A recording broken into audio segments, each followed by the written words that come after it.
एक बार भगवान बुद्ध अपने अनुयायियों के साथ किसी गांव में उपदेश देने जा रहे थे। उस गांव से पूर्व ही मार्ग में उन लोगों को जगह जगह बहुत सारे गड्ढे खुदे हुए मिले। बुद्ध के एक शिष्य ने उन गड्ढों को देखकर जिज्ञासा प्रकट की, आखिर इस तरह गड्ढे का खुदे होने का क्या तात्पर्य है।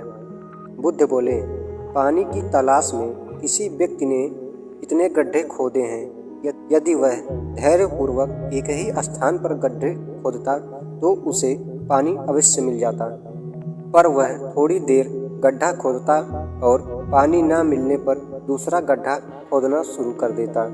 व्यक्ति को परिश्रम करने के साथ धैर्य भी रखना चाहिए।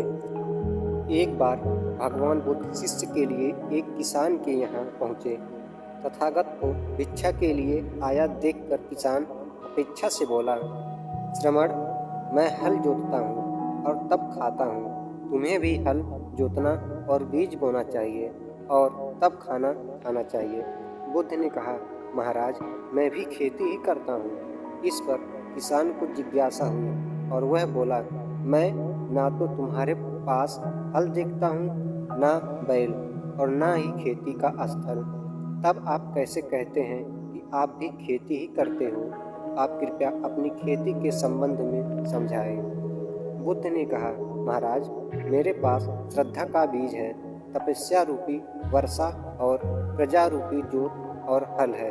पाप भीरुता का दंड है, विचार रूपी रस्सी है, स्मृति और जागरूकता रूपी हल की खाल और पेनी है।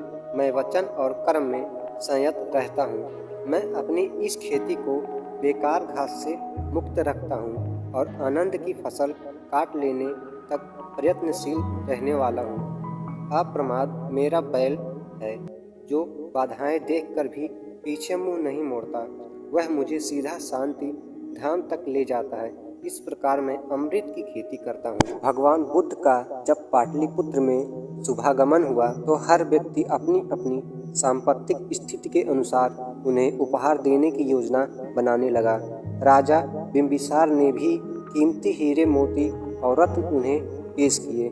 बुद्ध देव ने सबको एक हाथ से सहर्ष स्वीकार किया। इसके बाद मंत्रियों, सेठों, साहूकारों ने अपने अपने उपहार उन्हें अर्पित किए और बुद्ध देव ने उन सबको एक हाथ से स्वीकार कर लिया। इतने में एक बुढ़िया लाठी टेकते वहां आई। बुद्ध देव को प्रणाम कर वह बोली, भगवान, जिस समय आपके आने का समाचार मुझे मिला उस समय मैं यह अनार खा रही थी। मेरे पास कोई दूसरी चीज ना होने के कारण मैं इस अधखाए फल को ही ले आई हूँ। यदि आप मेरी इस तुच्छ भेंट स्वीकार करें तो मैं अहोभाग्य समझूंगी।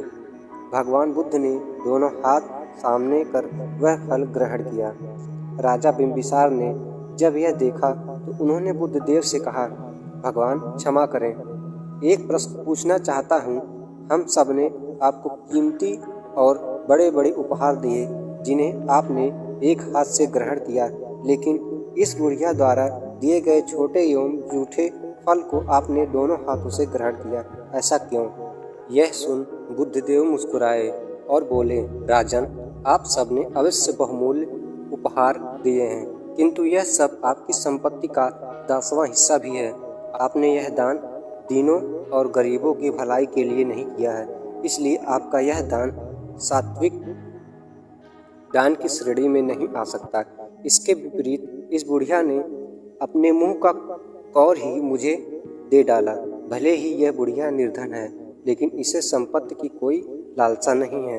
यही कारण है कि इसका दान मैंने खुले हृदय से दोनों हाथों से स्वीकार किया है।